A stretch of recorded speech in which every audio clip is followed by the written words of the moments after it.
When couples who meet early in life separate in New Zealand, the starting point is usually straightforward. The Property Relationships Act presumes that relationship property will be divided equally, a 50-50 split. But sometimes equality on paper doesn't reflect fairness in real life. That's because an equal division of property doesn't always account for the financial consequences of how a relationship is operated. Often, one partner has built a career and grown their salary, while the other might have taken time out of paid work, for example, childcare, household responsibilities, or to support a family. Those decisions can have long-term financial effects that continue well after separation. This is where you hear lawyers starting to talk about a strange phrase called economic disparity. An economic disparity claim is the legal term for when, even after a 50-50 split, one partner may be left with significantly lower ability to earn income and maintain their lifestyle in the future. Under Section 15 of the Property Relationships Act, the court can adjust the division of relationship property to address the imbalance. The focus is not just on fairness at the point of separation, but on fairness over time.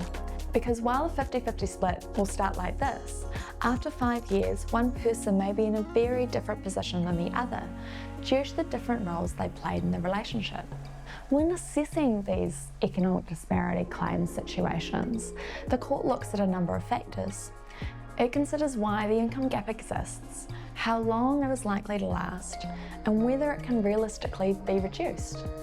It also looks at earning capacity, not just your current income, but what you can earn. Importantly, earning less would not usually support an economic disparity claim. The question is whether the disparity was caused by how the relationship functioned. Here's an example of how this can work in practice. In one situation we were involved in, both people were working, but there was a significant income gap. The dad made over $100,000 more than the mum.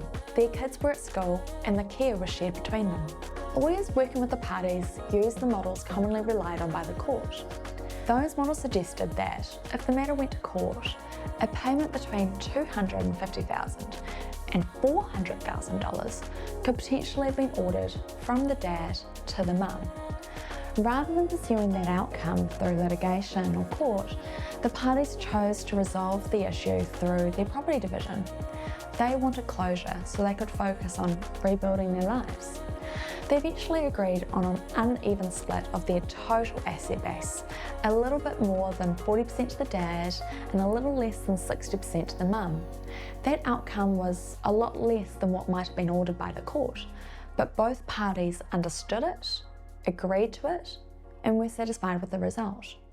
That example highlights an important point. An economic disparity claim doesn't have to be decided by a judge, although that's always an option if agreement can't be reached.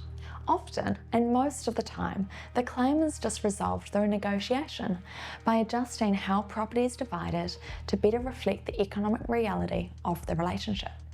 There is no fixed formula. Outcomes vary depending on the length of the relationship, the size of the property pool, and the scale of the income gap.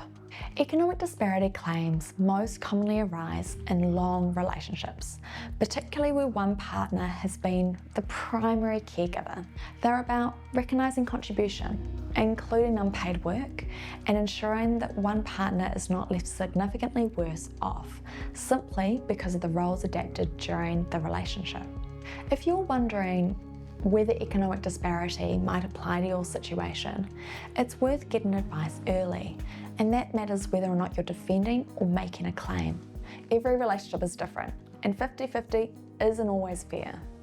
Our job is to find out what is.